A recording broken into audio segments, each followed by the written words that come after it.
morning, Judge. My name is Alaysia Vaughn. I am the fifth and final speaker for the affirmative team. I'd first like to thank our opponents for a great debate, but we clearly do not agree with them on this issue. My team precisely presented three main points of evidence to support our belief that UBI is needed for citizens. First, we proved that the implication of UBI would allow upper mobility in American society.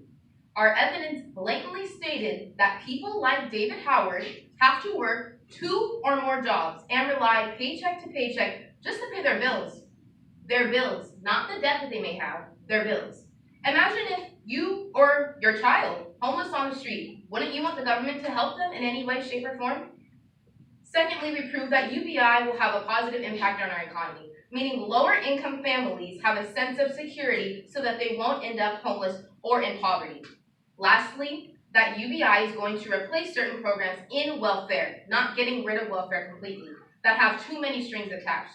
I believe that we have to realize how difficult it actually is to qualify for welfare, how many documents you must prove to even be eligible. Now, my opponent stated that, quote, "No one should ever have to work this hard to be poor," end quote. My team completely agrees with that statement. So why wouldn't providing these citizens a boost of money help their finances? And may I add that our team completely agrees with their point that $500 is not enough money for anyone to survive. Our goal is not to pay for the public to live lavish lifestyles, but to create equal opportunity for anyone who wants to live a higher lifestyle. My team and I are somewhat confused on what the opposing team's plans of a staircase system truly is. How much money is their program going to cost? They haven't even said where the money is coming from. They have private donors, but those private donors also have terms of agreement along with that. We haven't stated that we are getting rid of all programs with welfare. In fact, we are keeping programs like mental awareness and rehabilitation. Judges, my team is simply offering a plan that would be universal, a plan that would begin helping people in poverty. We clearly laid out how we would get the money to fund this program. We explained what the plan was and what it was going to do.